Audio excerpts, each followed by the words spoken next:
하나님 말씀 요한복음 4장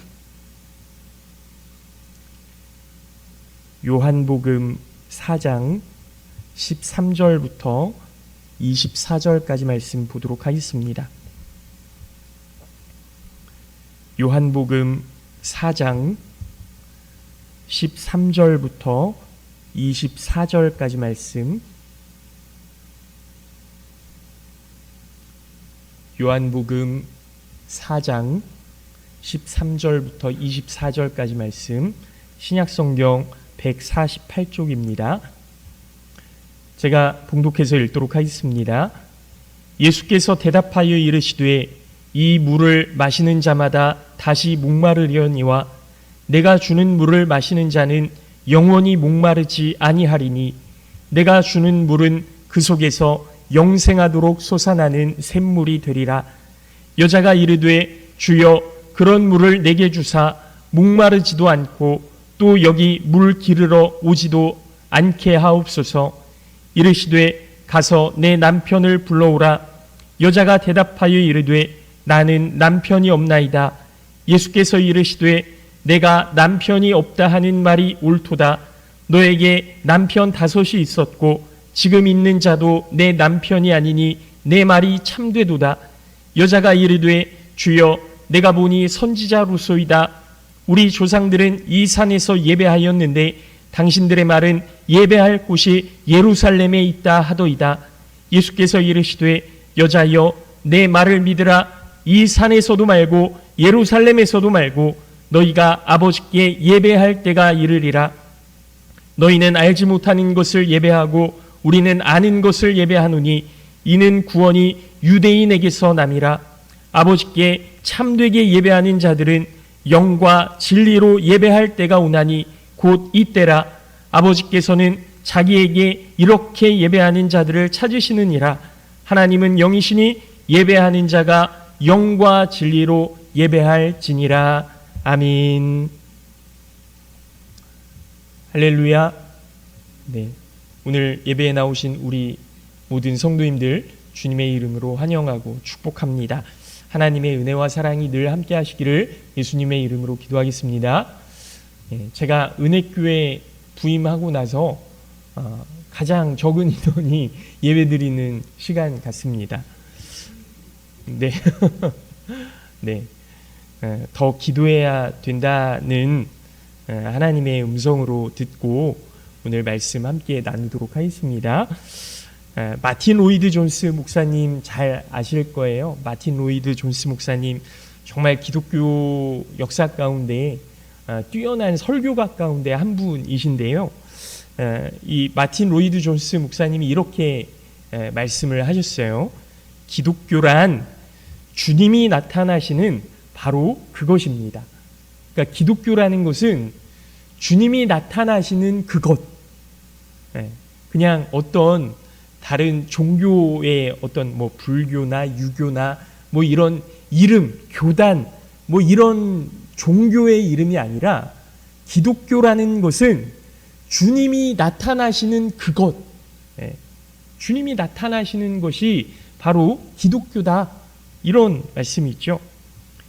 단조로운 일상 가운데서 갑자기 예상치도 못하게 놀랍게 주님이 우리를 만나 주십니다.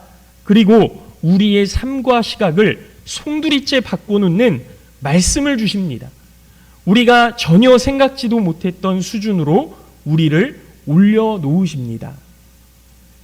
이 마틴 로이드 존스 목사님이 이렇게 말씀하신 거예요. 오늘 예배에 대해 우리가 함께 은혜를 나누려고 하는데요. 제가 청소년, 청년 설교 때 이제 가장 먼저 얘기하는 게 사실은 예배에 대한 이야기였거든요. 예배가 기쁨이 되어야 한다라는 겁니다.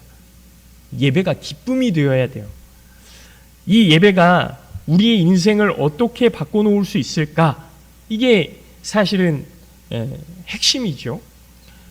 예배가 기다려지고 이 예배가 정말 내 마음 가운데 기쁨이 되고 예배에서 나오는 그 말씀이 나에게 힘이 되고 그래서 정말 재충전되는 그 시간이 바로 예배가 되어야 하는데 예배가 짐이 되면 안 되잖아요. 그런데요, 청소년, 청년들 가운데 이제 모태신앙, 어렸을 때부터 그냥 습관적으로 교회에 나오는 친구들이 이 예배가 짐처럼 여겨지는 경우가 굉장히 많았어요. 사실은 저희 딸 세연이랑 세린이도 이 예배가 짐처럼 느껴지지 않을까 하는 걱정이 제 안에 있거든요.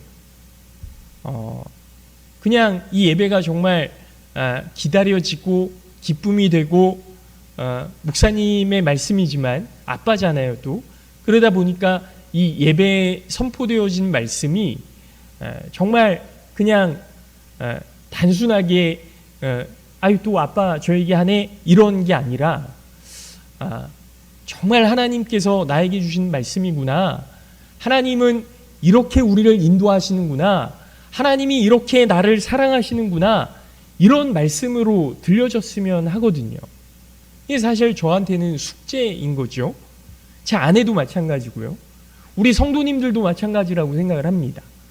그냥 한 시간 습관적으로 나와서 드려지는 예배가 아니라 정말 이 예배가 기다려지고 예배가 끝나고 난 후에 성도들과의 교제 가운데에서 정말 기쁨이 되고 성도들을 만나는 게 너무 반갑고 감사하고 이런 곳이 교회가 되고 예배가 되어야 하는데 저의 숙제죠. 사실은 우리 모두의 숙제일 거라고 생각을 합니다. 교회는 스트레스 받는 곳이 되지 않았으면 좋겠다. 예배가 힘든 일이 안 되었으면 좋겠다. 그런 말들을 교사들과 아이들한테 늘 함께 나눴던 것 같아요. 지금도 마찬가지인데요. 저는 우리 은혜교회 예배가 행복했으면 좋겠습니다. 그냥 핸드폰보다 컴퓨터보다 다른 무엇보다 예배가 좀 더, 말씀이 좀 더, 이 시간이 좀 더 행복했으면 하는 그런 마음이 있어요. 이런 의미에서 오늘 본문의 말씀이 참 중요한데요. 예수님께서 사마리아 땅 수가라는 성에 들어가셨어요. 그래서 한 여인을 만나주시는데 이 속에서 참 예배가 어떤 역사가 일어나고 어떤 능력이 나타나는가를 너무나 잘 말씀해 주시는 내용이에요. 이 수가성 여인은 참 아픔이 많은 여자였죠. 남편의 사랑을 받는 여인이 아니었고 결혼 생활은 몇 번이나 실패해서 지금도 같이 사는 남자가 남편이 아닌 거죠. 자녀는 있을까? 좀 의문이에요. 자녀는 있을까? 이런 평범한 생활이 실패해서 대인 기피증까지 온 겁니다.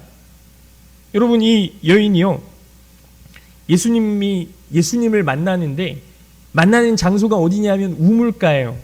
근데 만나는 시간이 언제냐면 한낮 정오 12시.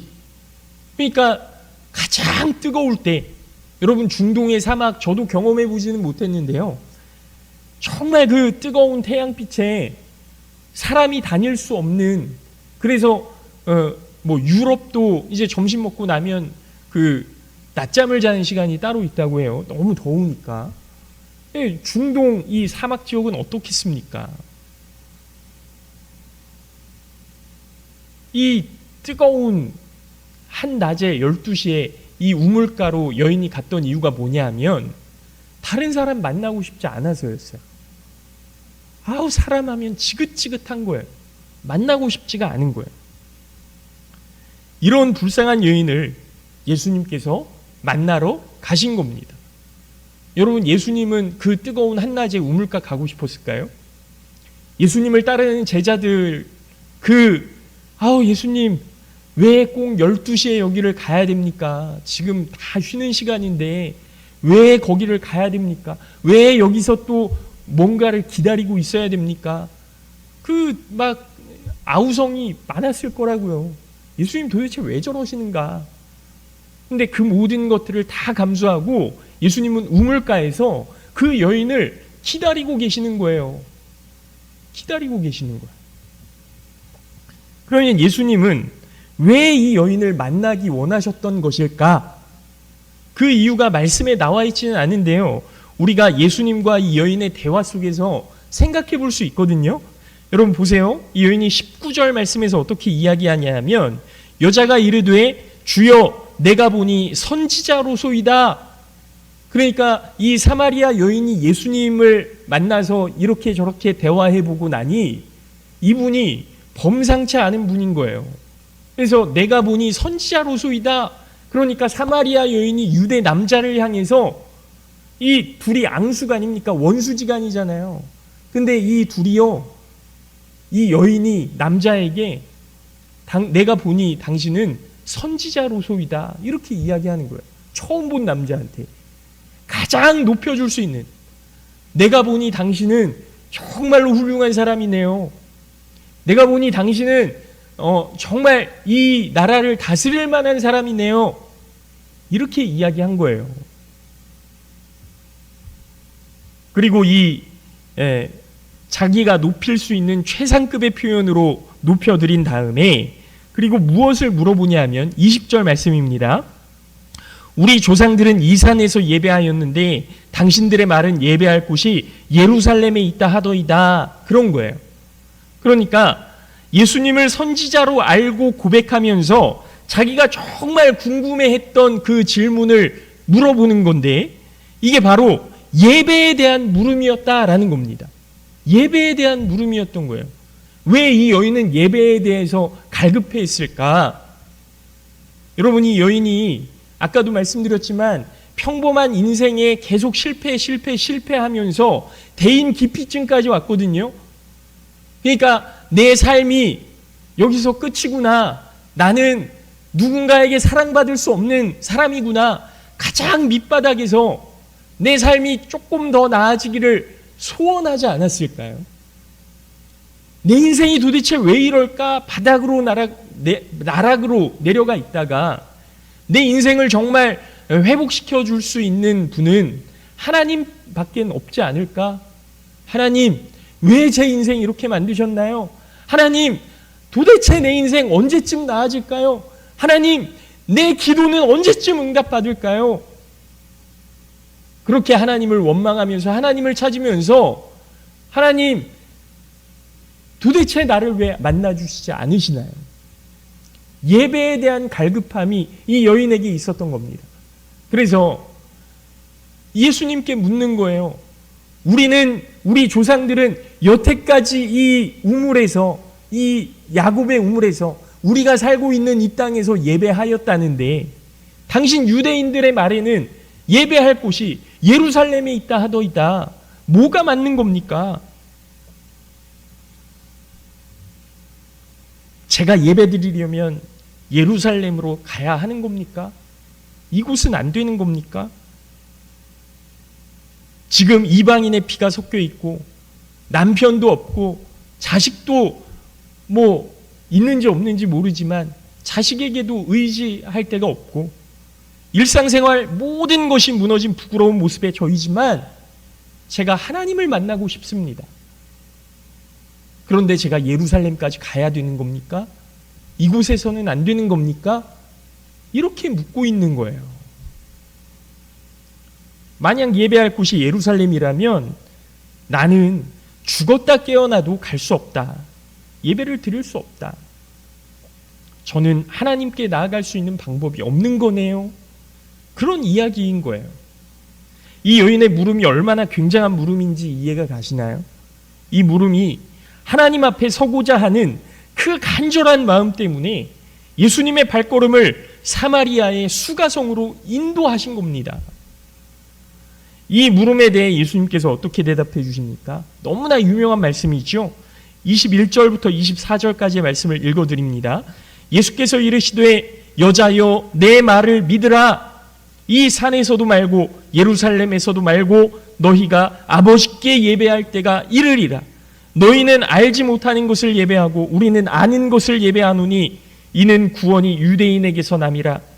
아버지께 참되게 예배하는 자들은 영과 진리로 예배할 때가 오나니 곧 이때라. 아버지께서는 자기에게 이렇게 예배하는 자들을 찾으시느니라. 하나님은 영이시니 예배하는 자가 영과 진리로 예배할지니라. 아멘. 여러분, 우리는요, 사람마다 다 형편과 상황과 생각이 다릅니다.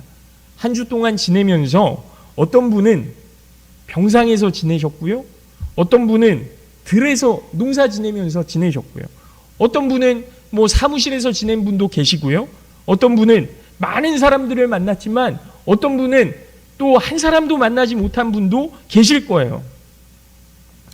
다 각기 다른 삶을 살다가 이 자리에 모였는데, 그러나 이 자리에 모인 저와 여러분에게서 공통점 한 가지를 발견하라고 한다면 예배에 대한 관심일 겁니다. 예배에 대한 관심.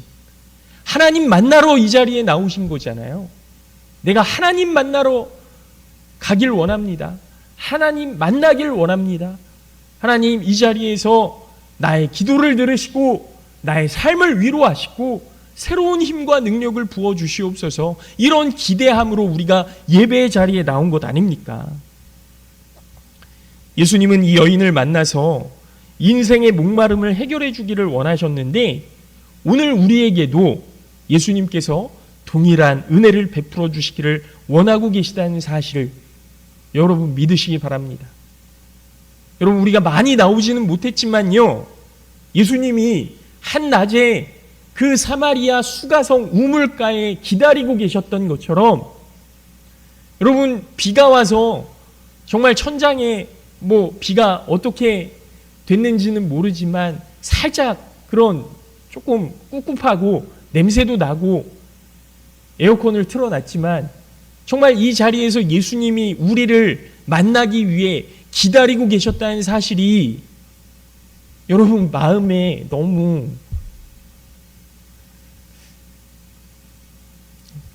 죄송한 거예요. 나를 만나기 위해서 예수님께서 이 자리에 기다리고 계셨다라는 것, 그리고 우리에게 은혜 베풀기를 원하신다는 것. 여러분, 많은 성서학자들이 예수님이 왜 갈릴리로 가실 때 사마리아를 통과하셨을까, 여기에 대해서 굉장히 많은 의견들이 있거든요.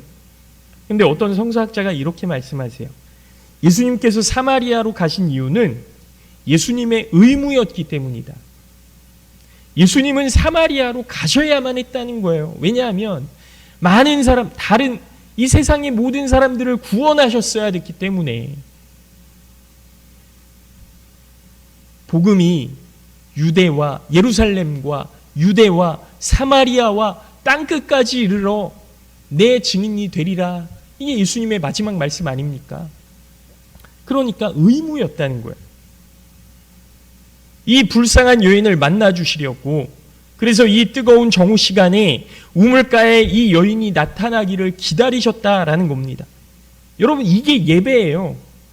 우리가 성전에 나오는 것을 예배라고 생각하셨다면 오산입니다.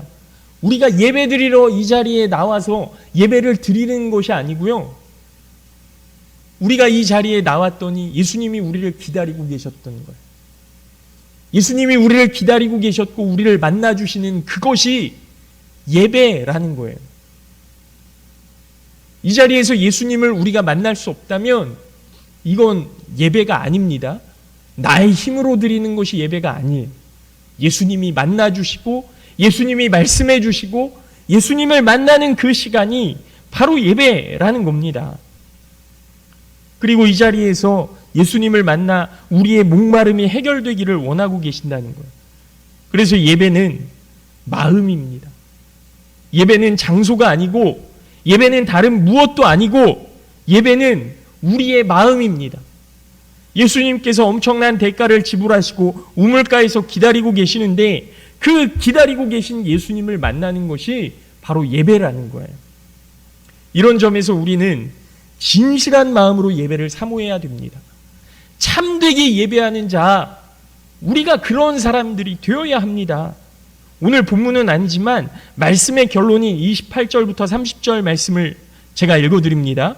여자가 물동이를 버려두고 동네로 들어가서 사람들에게 이르되 내가 행한 모든 일을 내게 말한 사람을 와서 보라. 이는 그리스도가 아니냐 하니 그들이 동네에서 나와 예수께로 오더라. 그랬습니다. 이 여인이요, 정말 물동이, 이게 너무나 귀한 거잖아요.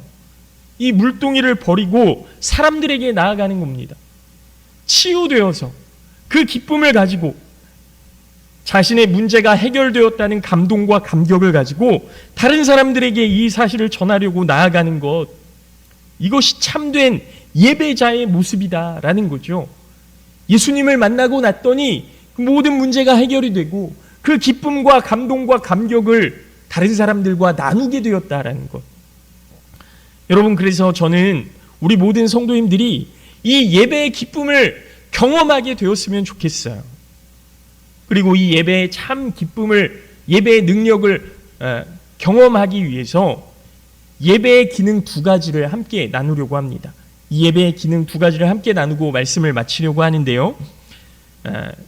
이 예배의 기능을 통해 참된 예배를 드리실 수 있기를 바라고 구원의 능력을 갖추시는 우리 모두가 될 수 있기를 예수님의 이름으로 축원합니다. 첫 번째로 예배가 가진 기능 중에 하나는 나의 연약함을 바라보게 하는 기능이 있다는 거예요. 여러분, 예배에 나오면요, 나의 연약함을 바라보게 되어 있어요. 나의 연약함. 하나님 앞에 감출 것이 없음을 말씀하는 거죠. 예수님께서는요, 우리 자신의 연약한 모습을 잘 볼 수 있도록 도우시는 분이십니다. 말씀을 보십시오. 이 사마리아 여인은요, 사람을 만나면 남편은 어떻냐, 자식은 어떻냐, 이런저런 이야기들을 물어볼까봐 두려웠어요. 사람들을 만나면 물어볼 거 아니에요. 너 6번째인데 남편 괜찮아? 이번엔 괜찮아? 자식은 어때? 뭐 괜찮아? 잘 지내고 있어? 이런 거 물어볼 거 아닙니까? 이게 싫은 거예요. 너무너무 싫은 거예요. 그러니까 사람을 만나고 싶지가 않아요. 대답할 말도 없고요, 사실은. 대꾸하다 보면 내 마음만 상하니까요. 여러분, 온 동네의 소문은 무성했을 거고, 저 사람이야. 6번째 결혼한 저 사람이야. 지금 사는 남편도 남편이 아니야. 그냥 동거하는 거야. 막 손가락질 당하지 않았을까요? 자신을 볼 때마다 수군거리는 사람들이 싫었을 겁니다. 결국엔 대인기피증이 생겼고요. 그래서 아무도 오지 않는 한낮에 물을 기르러 올 수밖에 없었던 거예요. 그런데 예수님께서 그 여인의 아픔을 끄집어내는 거죠. 억지로 끄집어내는 게 아닙니다. 스스로 자신의 아픔과 두려움을 꺼낼 수 있도록 도와주시는데요. 어떻게 도와주시는지 보십시오. 13절 14절 말씀을 보면 예수께서 대답하여 이르시되 이 물을 마시는 자마다 다시 목마르려니와 내가 주는 물을 마시는 자는 영원히 목마르지 아니하리니 내가 주는 물은 그 속에서 영생하도록 솟아나는 샘물이 되리라 그랬습니다. 그러자 이 여인이 15절에서 여자가 이르되 주여 그런 물을 내게 주사 목마르지도 않고 또 여기 물 기르러 오지도 않게 하옵소서 그랬거든요. 그러니까 여러분, 이 상황이 어떤 상황인지 아시겠죠? 예수님이 이 여인에게 물을 달라고 했어요. 물을 주지 않습니까? 그런데 너 내가 누군지 알고 내가 물을 달라고 했으면 얼른 줬을 텐데 내가 주는 물을 마시면, 너가 준 물을 마시면 또 다시 목마르겠지만 내가 주는 물을 마시면 다시는 목마르지 아니할 것이다. 그랬더니 이 여인이 그 물을 나에게도 주옵소서, 내가 목마르지 않게 해 주시옵소서, 그렇게 애원했던 거예요. 그랬더니 여자의 요청에 예수님이 뭐라고 말씀하십니까? 그럼 가서 내 남편을 데려와라. 내 남편을 데려와라. 여러분, 예수님이 여인에게요, 남편이 없다는 거 알고 계셨거든요. 그 뒤에 보면 나오지 않습니까? 여인이 저에게는 남편이 없습니다. 이렇게 대답했더니 내가 남편이 없다는 내 말이 맞다, 옳다, 이렇게 얘기하시잖아요. 알고 계셨어요. 근데 내 남편을 데려오라는 거예요. 이게 이 여인의 가장 큰 아픔이고 구체적인 문제 아닙니까? 그것 때문에 사람들의 입에 오르내리는 것 아닙니까? 이런 자신의 인생에서 가장 갈급해하는 문제에 대해서 예수님은 알고 계셨고 그 문제를 가져오라. 너의 남편을 데려와라. 너의 가장 큰 문제, 그걸 내게 가져와라. 그렇게 말씀하셨던 거예요. 여러분, 아까 제가 말씀드렸잖아요.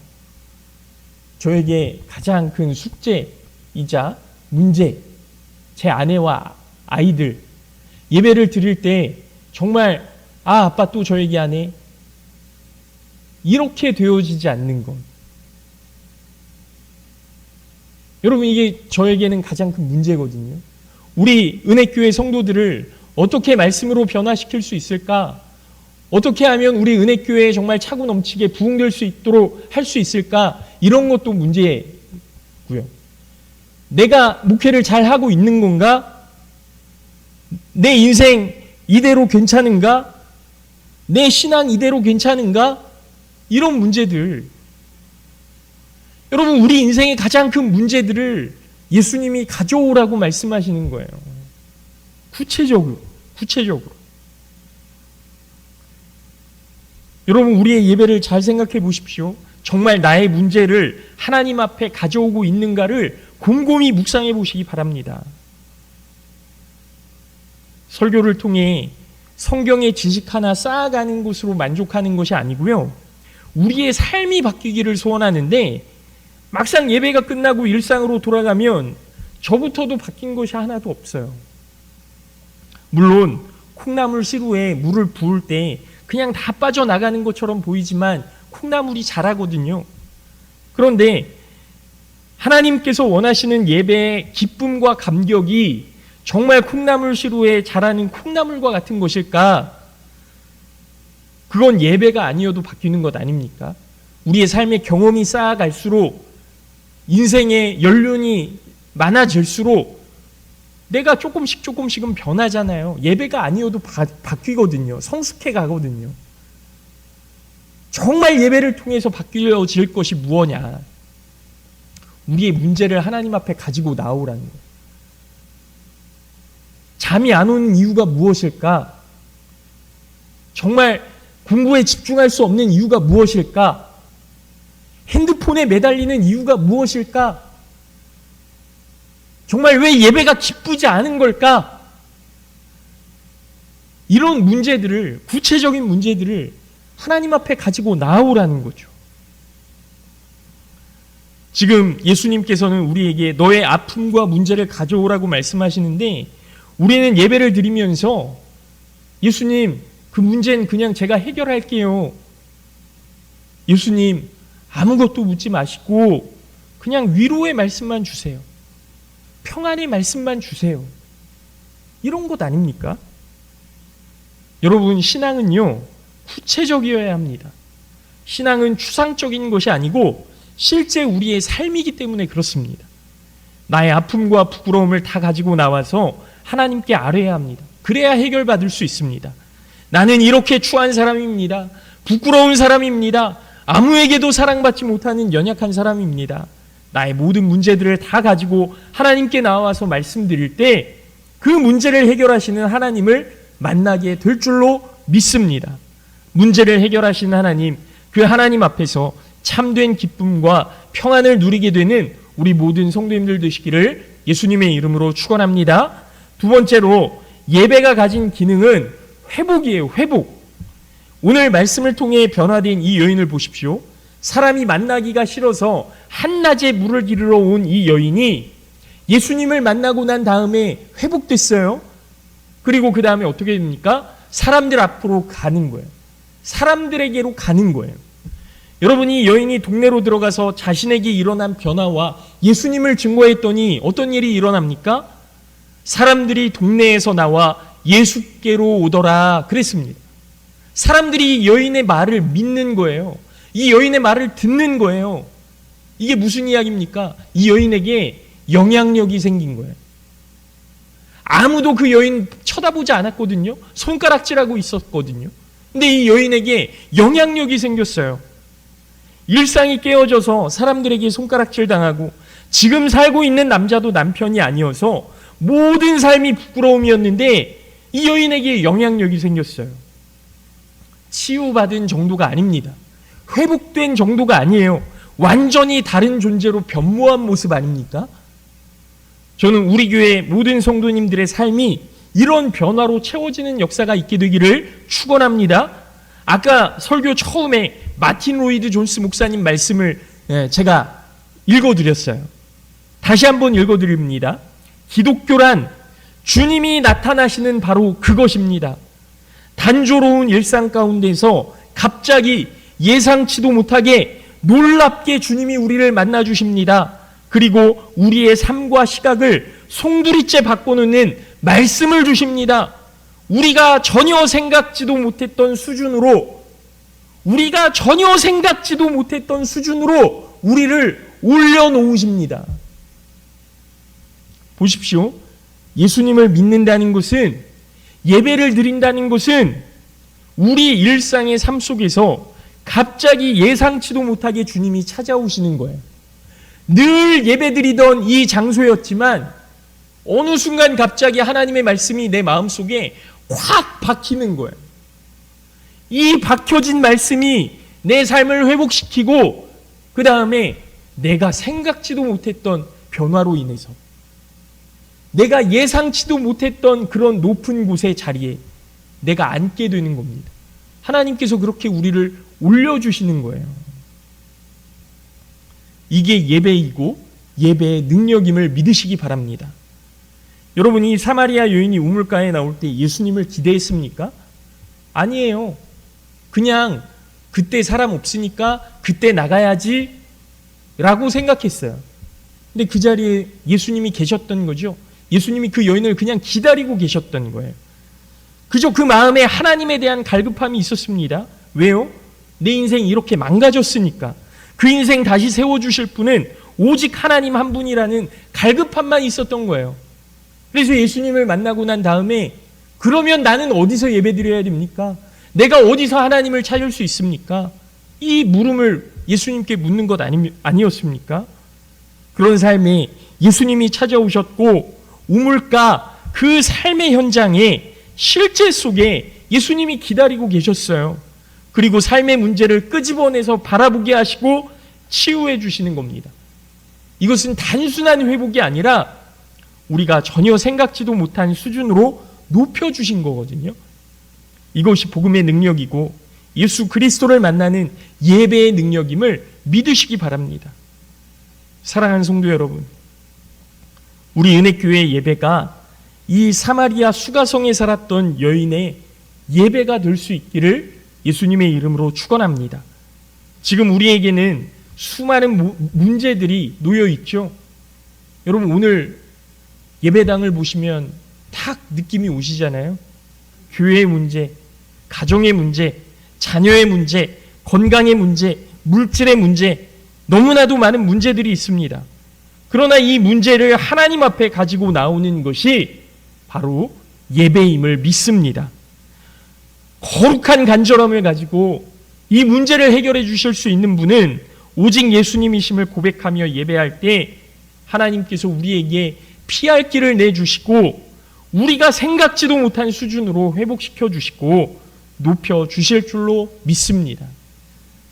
이게 정말 될까 고민하는 것이 아니라 하나님께서 하시는 일이 우리의 생각을 뛰어넘어 놀라운 하나님의 작품이 되리라는 사실을 기억하시고 우리의 문제를 내어놓는 예배, 우리의 문제가 회복되는 예배를 통해 하나님의 구원의 계획 속에서 쓰임받는 우리 모든 은혜교회 성도님들 되시기를 예수님의 이름으로 축원합니다. 잠깐 기도하겠습니다.